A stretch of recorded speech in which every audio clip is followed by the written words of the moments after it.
আমরা আজকে স্বাস্থ্য ভবনে যাচ্ছি যে আমাদের 8 দফা দাবি আছে, সেই দাবিগুলোর জন্যই আমরা স্বাস্থ্য ভবনে যাচ্ছি। কিন্তু এখানে থেকেই আমাদের মানে টিকিট কাটার পরেও টিকিট ওনারা নিয়েছেন, নিয়ে টাকা ফেরত দিয়ে আমাদের প্ল্যাটফর্মেই উঠতে দেওয়া হয়নি। ওনারা আমাদের ভয় দেখাচ্ছেন, বলতে কারা? পুলিশে। স্বাস্থ্য ভবন অভিযানে যাওয়ার আগে অম্বিকা কালনা স্টেশনে বাধা দিল কালনা রেল পুলিশ। 15-র বেশি আশাকর্মীর টিকিট কেটে স্টেশনে ওঠার সময় আটকায় পুলিশ। টিকিট কাটলেও তাদের ট্রেনে উঠতে দেওয়া হয়নি, তাদের টিকিট ফেরত নিয়ে তাদের টাকা ফিরিয়ে দেওয়া হয়। কেন রেল পুলিশের এরকম আচরণ? পুলিশের তরফ থেকে কোনো বক্তব্য পাওয়া যায়নি। যেটা 8 দফা দাবি, ওগুলো আমাদের 15,000 টাকা করতে হবে। খেপে খেপে টাকা দেওয়া যাবে না। কোনো আশা যদি মারা যায় তাহলে তাকে মৃত্যুকালীন 5 লাখ টাকা দেওয়ার কথা বলা হয়েছে। আর আমাদের যে টাকা আটকে রাখা হয় সেই টাকাটা যাতে আটকে রাখা না হয়, ফোন বিল অন্ততপক্ষে 300 টাকা দিতে হবে। পিএলআই 1 বছর ধরে সমস্ত টাকা বাকি আছে, সেগুলোকে দেওয়া হয় না। আর মাতৃত্বকালীন ছুটি, যেটা আমরা ফিল্ডে গিয়ে মায়েদেরকে বোঝাচ্ছি যে মাতৃত্বকালীন কি করা উচিত, সেটা আমরা নিজেরা আশা হয়ে সেটা তা আমাদের বাচ্চাদেরকে দিতে পারছি না। আজকে যেতে পারেননি কেন স্বাস্থ্য দপ্তরে? আজকে আমাদের স্বাস্থ্য দপ্তরে ট্রেনের টিকিট কাটা সত্ত্বেও আমাদের এখান থেকে পুলিশ আটকে দিয়েছে, আমাদের যেতে দিচ্ছে না, প্ল্যাটফর্মেই উঠতে দেওয়া দিচ্ছে না। আবার অপরন্ত ট্রেনে যারা চেপেছে তাকে সেখান থেকেও তাকে নামিয়ে দেওয়া হচ্ছে। ট্রেনে উঠলো নামিয়ে দেওয়া হচ্ছে, ট্রেন থেকেও নামিয়ে দেওয়া হচ্ছে। এটা কারা নামাচ্ছে? পুলিশেই এবং অ্যারেস্ট করবে, আমাদের আটকে রেখে দেবে, আমাদের ওপর নানান মানে কেস দেওয়া হবে। এইভাবে না করে আমাদের এমনকি লাস্ট অবধি মানে টিকিট চেঞ্জ হবে না, কত রকম কাণ্ড করার পরেও ওনারা বড়বাবু আমাদের টাকা দিয়ে টিকিট নিয়ে নিলেন। এখন আপনাদের দাবি কি? আপনাদের তো যেতে দেওয়া হয়নি, এখন কি করবেন আপনারা? আমরা বলছিলাম আমরা কালনা স্টেশনেই বসে থাকবো, আমরা যাবো না, আপনারা যেমন যাবেন না, আমরা এখানেই বসে থাকবো। কিন্তু ওনারা সেটাও আমাদের থাকতে দেবে না। এখানে বসে থেকে বাড়ি চলে যান, এখানেও আপনাদের থাকতে দেওয়া হবে না। কি করবেন এখানে বসে থেকে? এখানে বসে থাকার দরকার নেই। এখন কেন বসে থাকবেন? এখন আমাদের দাবি হচ্ছে যারা গেছে যেতে পারেনি, আমরা চাইছি যে আমরা যাব, আমাদের যেন যেতে যাওয়া হয়। আমাদের তো স্বাস্থ্য দপ্তর থেকে ডাকা হয়েছে, সেই জন্যই তো আমরা যাচ্ছি, যেন আমরা সেই জায়গাটা পর্যন্ত পৌঁছতে পারি এবং আমাদের দাবিগুলো তাদের জানাতে পারি এবং ওনারাও যেন আমাদের কথাটা শোনেন। আপনার নাম? আমার নাম কৃষ্ণা চ্যাটার্জি। আর কোন পোস্ট? আমি হাটগাছা ওয়েস্ট থেকে আসছি।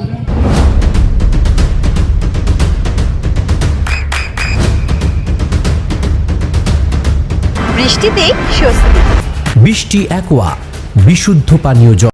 আগে সরকার কবে ডেট দিয়েছে? 7ই জানুয়ারি দিয়েছিল আমাদের এখানে সরকার ডেট। স্বাস্থ্য ভবন থেকে উনি ডেকেছিল, সেখানে জানানো হয়েছিল যে আমাদের 8 দফা যে দাবি আছে তিনি যেন মেনে নেন আর আমাদের সকল আশাকর্মী যেন মুখের দিকে তাকায়। কিন্তু ওই দিক চেয়েও তিনি বলেছিলেন যে আপনারা আবার 21শে জানুয়ারি এই স্বাস্থ্য ভবনে সকলে মিলে সমবেত হবেন।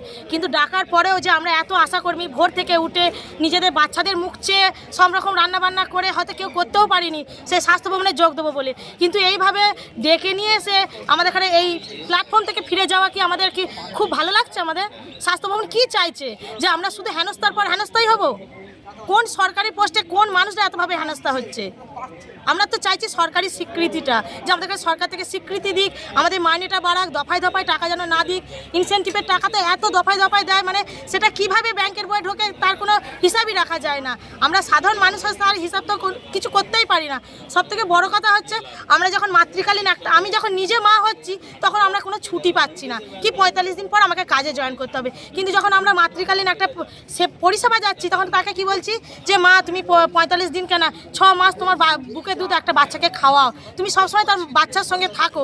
আর আমরা যখন মাতৃকালীনের মা হচ্ছি তখন কিন্তু আমরা এই পরিষেবাটা পাচ্ছি না। তাহলে একটা স্বাস্থ্য ভবনের কাছে শুধু একটাই আমার দাবি যে স্বাস্থ্য ভবনের স্বাস্থ্য কি দেখছে সরকার?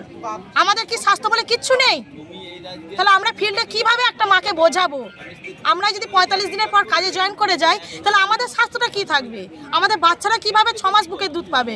আমাদের কাছে সবসময় যখনই একটা ডেলিভারি মা হচ্ছে তখন আমাদের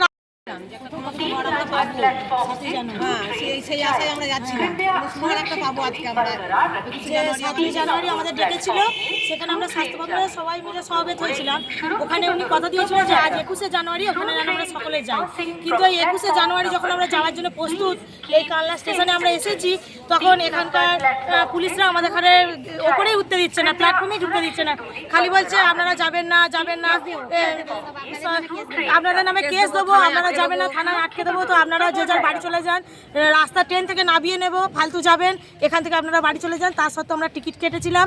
টিকিট কেটে ওনারা সে টিকিটের ফেরত দেওয়ার ব্যবস্থা করে অনেক বলে, মানে অনেকক্ষণ ধরে বলে যে যেতে যখন দিচ্ছে না, তার টিকিটটা আমরা কেটেছি, কেন আমরা টিকিটের পয়সাটা ফেরত পাবো না? যেহেতু আমরা গাড়ি ভাড়া করে এসেছি, আমরা কিভাবে বাড়ি যাবো? ভয় দেখাচ্ছে কেন? হ্যাঁ, ভয় দেখাচ্ছে, পুলিশরা ভয় দেখাচ্ছে, বলছে আপনাদের ভালোর জন্য বলছে আপনারা বাড়ি চলে যান।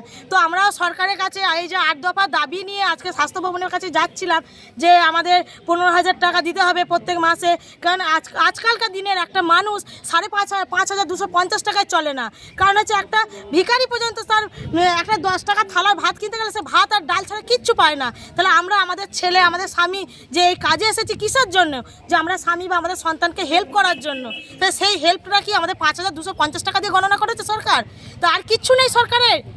আপনাদের আজকে যেতে দেওয়া হয়নি? না, আমাদেরকে দেওয়া হয়নি। এত পুজো প্যান্ডেলে আমাদেরকে 10 লাখ করে সরকার দিচ্ছে।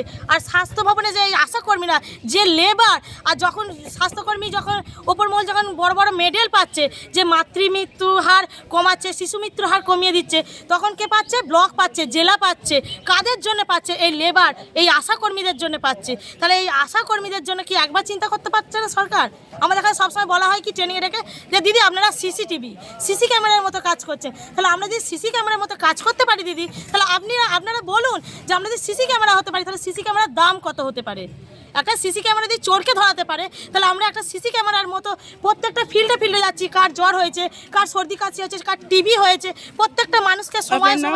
আমার নাম পূজা মালিক, আমি হাটগাছা সাব সেন্টার থেকে এসেছি। নদিয়ার সবথেকে বড় English medium school JRS public school প্রায় 35 বিঘা জমির ওপর গড়ে উঠেছে বিশাল ক্যাম্পাস। নার্সারি থেকে শুরু করে উচ্চ মাধ্যমিক, ITI college, law college, BEd college, ভর্তি চলছে। জেআরএস পাবলিক ব্যালকনি বা সিঁড়ির রেলিং, মডিউলার কিচেন বা ড্রয়িং রুম, এক কথায় আপনার স্বপ্নের বাড়িকে করে তুলুন আরো সুন্দর। Chakdaha ply centre, gorgeous look বা কোয়ালিটি সবে 3 number 1 Chakdaha ply centre. Chakdaha ply centre, KBM, Chakdaha, Nadia. করবেন কেন করবেন বুঝতে পারছেন না তো? সঠিক গাইডলাইন পেতে আজই আসুন নদিয়ার চাকদাতে নিবেদিতা প্রাইভেট লিমিটেডে। Nivedita private limited, marketing and distribution service. Chakdah aluminium centre, ply, কাঁচ, laminates, kitchen fittings, door lock, window ও অ্যালুমিনিয়ামের খুচরো ও পাইকারি বিক্রেতা। Chakdah aluminium centre, Purbalalpur 50 number রেলগেটের পাশে, চাকদা, নদিয়া। হোমওয়ার্কটা করেছো? হ্যাঁ স্যার। এ বাবা, ভুল করেছো কেন? চোখে কেমন ঝাপসা দেখছি, লিখতে আর পড়তে খুব সমস্যা হচ্ছে। চাকদার মডার্ন অপটিক্স থেকে ভালো চোখের ডাক্তার দেখিয়ে নাও। প্রতিদিন প্রকৃত চোখের ডাক্তার ও দৃষ্টি বিশেষজ্ঞ মডার্ন অপটিক্স, চাকদহে। স্যামসাং, জিও, রিয়েলমি, নদিয়ার একমাত্র অথরাইজড ডিস্ট্রিবিউটর ঘোষ কমিউনিকেশন, থানার মোড়, চাকদা।